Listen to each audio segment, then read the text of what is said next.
Hey guys, and welcome back to another video, and today mag-unbox tayo ng Haylou Gt1 TWS Earbuds, and later on guys, bibigyan ko kayo ng quick review and if worth buying pa ba siya this 2020.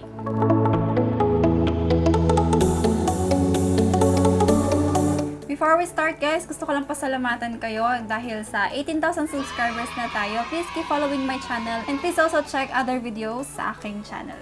So let's get started.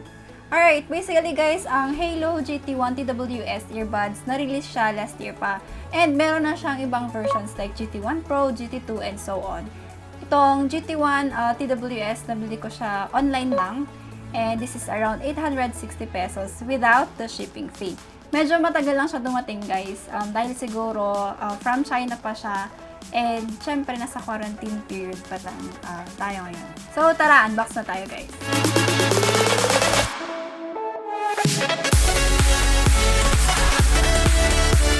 Alright, so this is the box guys. Small, lightweight lang siya, and andito na rin yung mga features niya sa sides. When it comes to battery, 310 mAh, battery life of charging case, maximum of 12 hours.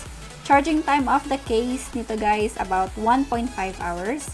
Driver unit, 7.2 mm dynamic. Music time, 3.5 hours. Bluetooth 5.0, and the earbuds are IPX5 Waterproof. Okay, open na natin.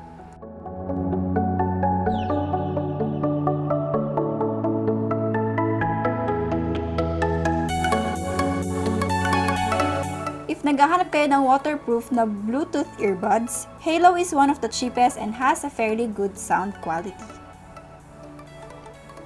Sa appearance guys, ang ganda niya. Yung case niya is matte finish and makikita mong durable siya. Andyan din yung logo. Hindi lang siya masyadong halata. Then, ito naman yung iba pang kasama sa box. So, andito yung manual. There are 2 extra pairs of ear tips, total of 3 pairs.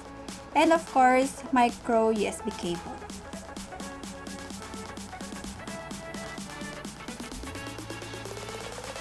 Alright, so let's check the earbuds. Ayan. Auto power on ang earbuds kapag tatanggalin siya sa case niya. And mag-auto connect din siya if na-connect mo na siya sa device mo before. Then, pag ibabalik naman sa case niya, mag-auto off or power off naman siya. So, tanggalin natin yung plastic dito sa sides. By the way guys, magnetic to. So, less effort kung ibabalik mo siya sa case niya. Let's try to connect sa phone. Open lang natin yung Bluetooth ng phone. Then, makikita na natin yung Haylou.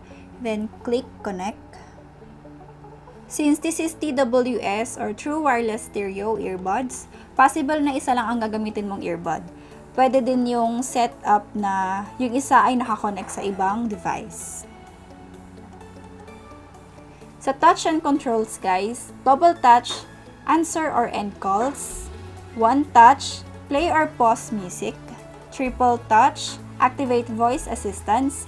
Pwede yan kay Google Assistance and Siri and the like. Touch for 1 second, ignore incoming calls. Double touch left earbud, skip track backward while playing music. And double touch right earbud, skip forward when playing music. Para malaman natin if may battery pa yung earbuds, may white LED light na magpapakita for a minute. Para malaman naman natin if wala nang charge yung charging box, makikita natin yung red LED light ng matagal. So, kung na-charge na yung charging case, mawawala yung red light indicator. Yung nakikita kasi natin sa cellphone, sa top part na battery life icon ng headset, is not that accurate.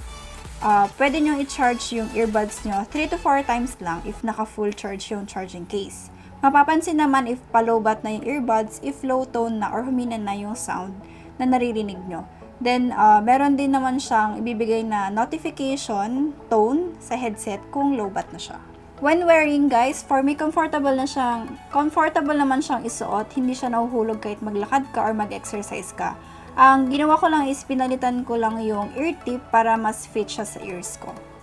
Ang hindi ko lang mapatunayan guys sa inyo talaga is if waterproof siya.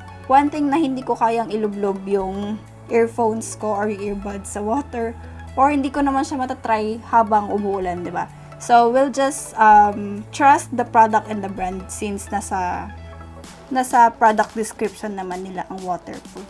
Okay, so let's move on sa sound quality. Fair enough yung sound quality guys for its price. If profession mo is related sa music, masasabi mong okay lang tong product na to. Like, basic yung sound niya. In short, this is just a simple and basic earbuds. Walang special sa kanya or walang special sa tunog niya. But I can guarantee you na hindi siya tunog lata. Okay, I'm explaining it kasi syempre di ko naman mapaparinig sa inyo yung exact sound na naririnig ko, right? Okay. So, I tested it sa pop, jazz, and classic. Ang napansin ko is nakafocus yung tunog sa bass, so I would recommend it sa mga EDM fans. But, what I can recommend is, if hindi ka satisfied sa tunog niya talaga, you can adjust and use your equalizer sa phone mo or sa Spotify for example, and you can hear some changes naman sa quality ng sound. So, kailangan mo lang timplahin sa sarili mong panlasa.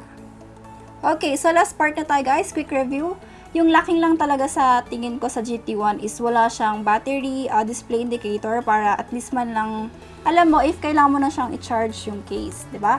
Pero, syempre, may ibang versions na to ngayon. So, meron na tayong GT1 Pro and GT2. So, andun yung mga lacking sa GT1, of course. Kasi, yung sinabi ko kanina about sa LED light indicator na white and red, ang hirap din naman tansyahin na if may battery pa ba o wala na, kung kailangan na bang i-charge o hindi pa. Yung ganong feeling. Anyway, overall, worth it ba? Overall score ko is 8/10 siya para sa akin as a normal user. Sabi ko nga, kung ang profession mo is related sa music, or kapag nakapag-try ka na ng ibang branded and quality na earphones, makikita mo yung difference. Pero kung gagamitin mo lang siya to chill, watch movies, K-drama, feel mo lang talaga may TWS earphones or earbuds, pwedeng-pwede na to guys. And worth it naman siya para sa akin. Pag online kayo bubili guys, just make sure to buy na lang sa official stores para iwas bogus, diba? That's it for our unboxing and quick review of the Haylou Gt1 TWS Earbuds. This little cute baby here. And if my reviews kayo guys, experience kayo regarding with this Gt1 TWS, please comment down below para may share din natin sa ating ibang friends. And if you have any video suggestions or may gusto kong ipa-unbox or ipa-review sa amin, please comment down below and we'll do our best na magawa ng video yan. Right? So, thank you again for watching guys. Please don't forget to subscribe, like this video, share this video if you want to, and let's see each other next time. Bye-bye!